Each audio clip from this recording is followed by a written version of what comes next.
Салмастарбы, урматтуу көрүүчүлөр, өзүңүздөр көрүп тургандай, мынакей Кара Алтындын кени Сүлүктүү шаарында турабыз. Биздин бүгүнкү максатыбыз Сүлүктүү шаарында кыргыз тилинин колдонулуу мүмкүнчүлүгү жана ага ишкана жетекчилер жана шаар тургундары кандай мамиле жасашат. Мына ушулар жөнүндө билгибиз келет. Анда эмесе, биз менен бирге болуңуздар.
Мына өзүңүздөр көрүп тургандай, биз Сүлүктүү шаарынын чордонунда турган кезибиз. Артыбызда Исхак Разаков атабыздын эстелигин көрүп турасыздар. Ал эми бүгүнкү биздин шаарга келгендеги негизги максатыбыз шаар тургундары кыргыз тилинде кандай сүйлөшөт жана кыргыз тилинин абалы бүгүнкү күндө шаарда кандай. Мына ушулар жөнүндө пикир алышабыз. Алыстамай жок, биз менен бирге болуңуздар.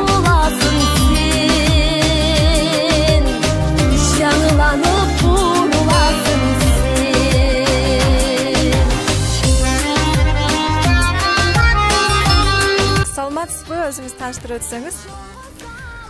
Мен Аблакулова Нургүл Нурматовна, балдар чыгармачылык борборунда мугалим болуп иштеймин. Кесибим башталгыч класстын мугалимден 480 саат сабагына сабак берем.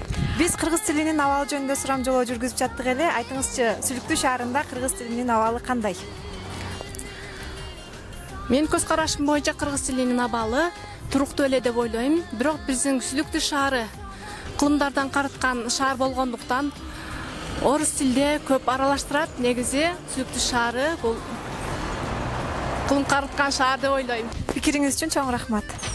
Эне тилсиз эл болбойт, тил сүйбөгөн жер болбойт. Эне тилин билбеген эч нерсеге тең болбойт. Элин жерин сыйлаган эч нерседен кем болбойт. Дилим дитим кыргызым, кыргыз күйгөн жылдызым. Түнгүрөткөн дүйнөнү эне тилим тугулган кыргыз улуу чыңгызым. Өскүн өңгүн элим жерим менин кыргызым. Кыргызым ай жылдызым. Урматтуу көрүүчүлөр, мына көрүп турганыңыздардай биз азыр Сүлүктүү шаарындагы эс алуу багындабыз. Айланада сонун бардык жашыл жана ошондой эле бизде көрүп турганыңыздардай парктагы эс алуучулар бар экен. Эс алуучулардын пикирин угуп көрөлүз. Кыргыз күйгөн жылдызым. Саламатсыздарбы жигиттер? Кутман күн жалпыңарга. Биз кыргыз тилинин абалы жөнүндө сурам жолоо жүргүзүп аттык эле. Эгер каршы болбосоңор, бир-эки суроо берип койсок, жооп берип койсоңор. Мамлекеттик тил мыйзамы кайсы жылы кабыл алынган? Билбейт экенмин. Мамлекеттик тил мыйзамы кайсы жылы кабыл алынган? Сиз билесизби? Жок. 23 сентябрь кандай байрам? Тил майрам. Кайсы жылы кабыл алынган? 23 сентябрь кайсы жылы? 90-жылы. 90. Чоң рахмат жигиттер.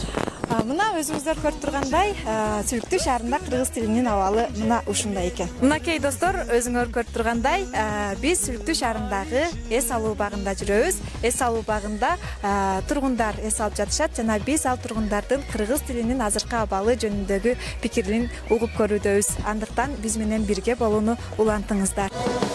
Улуттун айырмасын тилден алган, тилибиз бабалардан арас калган.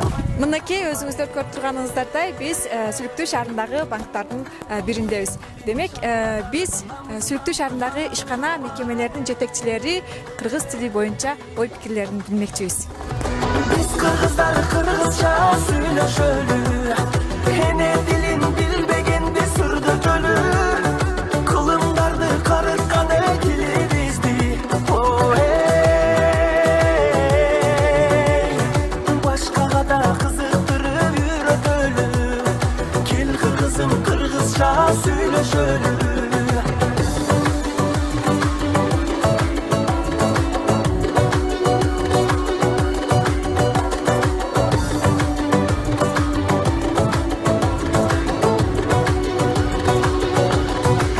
Саламатсызбы? Биз кыргыз тилинин абалы Сүлүктүүдө кандай экендигин билүү максатында сурамжылоо жүргүзүп жаттык эле. Мына ушул боюнча бир-эки суроолорго жооп берип койсоңуз. Алгач өзүңүз тааныштырып кетсеңиз. Мен ушул Сүлүктүү филиалы РСК банкынын директору, атым Улан Султан. Тик тил мыйзамы качан кабыл алынган? Мамлекеттик тил мыйзамы 23 сентябрь 1989 жылы мамлекеттик тил макамы кабыл алынды. Учурдагы шаарлардагы көрнөк жарнактарга бааңыз, пикириңиз кандай? Пикирим көбүнчө баннерлерде ката кетирип жазылчу, кыргыз тилинде жазылып калганда кээ бир сөздөрдү ката жазылчу.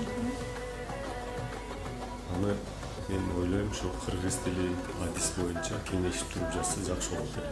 Пикириңиз үчүн чоң рахмат. Урматтуу көрүүчүлөр, мына өзүңүздөр көрүп тургандай биз Сүлүктүү шаарындагы Мөлбулак компаниясынын жанында турабыз. Мөлбулак компаниясындагы иштеген кызматкерлер тил жөнүндөгү пикирлерин угуп көрөбүз. Кызыктырып үйрөтөлү, кел кыргызым кыргызча сүйлөшөлү.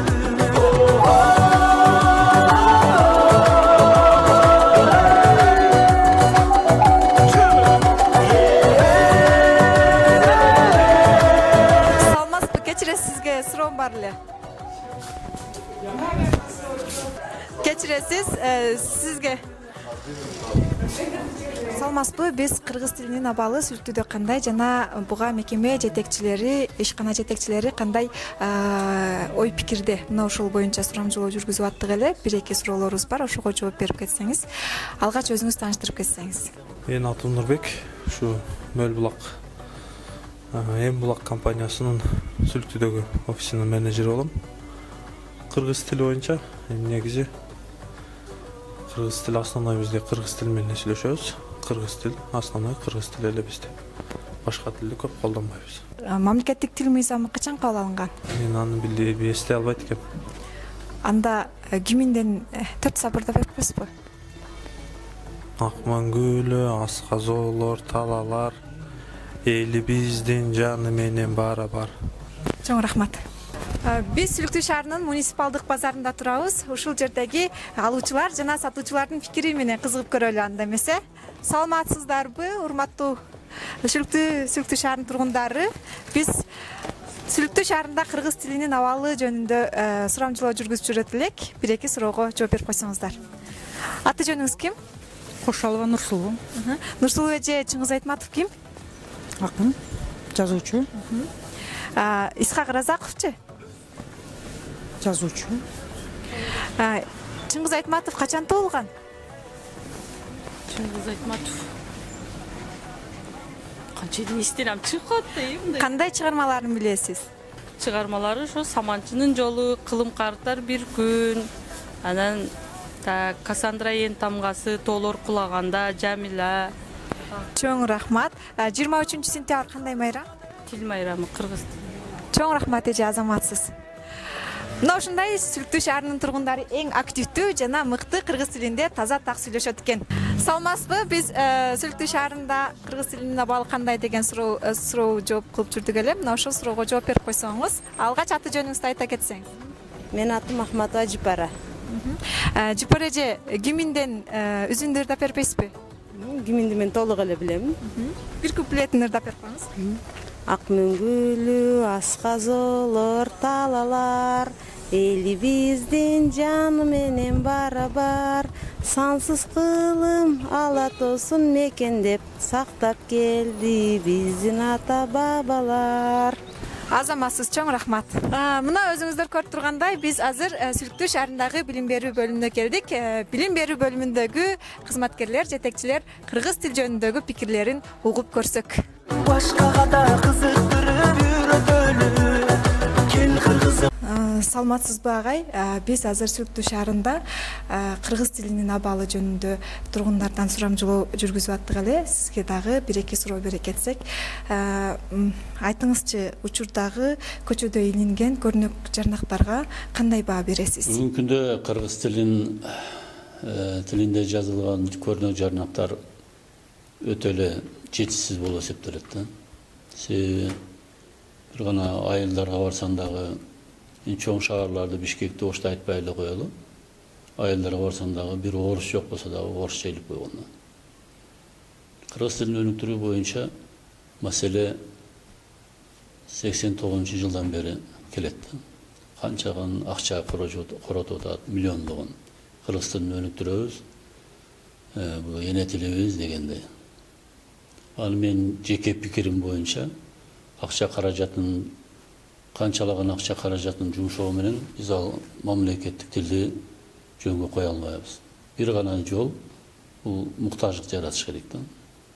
Бир нерсеге муктаж болсоң, ошого үйрөнөсүң. Мына Бишкектерге барып жүрөбүз. Барсаң бир Россиянын областында болот. Бир көчөгө кирсең, бир Американын, Европага киргенде жалаң англисче да. Анан которгондо дагы кыргызчадан орусчага, орусчадан кыргызчага которгондо түз мааниде которгон. Ал маанисин жоготуп койгон да. Бул өтө өкүнүчтүү. Сен үчүн өсүп келаткан балдар ошону көрөт, ошондой нерселерге. Анан өздөрү уят болуп, бир 4-5 суроо берсек, жооп бере албай калып, анан кечиресиздер агай. Мындан кийин окубасак болбойт окшойт деп. Мындай кыргыз тили жок болуп бараткандай болуп атат. Миллионду жумшап, бирок кыргыз тилин жок кылганга биз аракет кылып аткандай сезилет да. Коркунучтуу. Бул өтө өкүнүчтүү да. Өзүңдүн мамлекетиңде, өзүңдүн туулган жериңде туруп, өзүңдүн тилиңди билбесең, бул боюнча тил боюнча коңшулаш алыска барбай эле, коңшулаш Тажикстан, Өзбекстандан, Казакстандан үлгү алсак болот. Алар муктаждык жаратып койгон. Бир ишке киресиң, кыргыз тилин билишиң керек. Кыргыз тилин сыйлашың керек, мамлекеттик тил. Кайсы тилде сүйлөгөнгө эркиндик бериш керек. Бирок мамлекеттик тил бул корголуш керек да. Ошондо гана өнүгүү болот.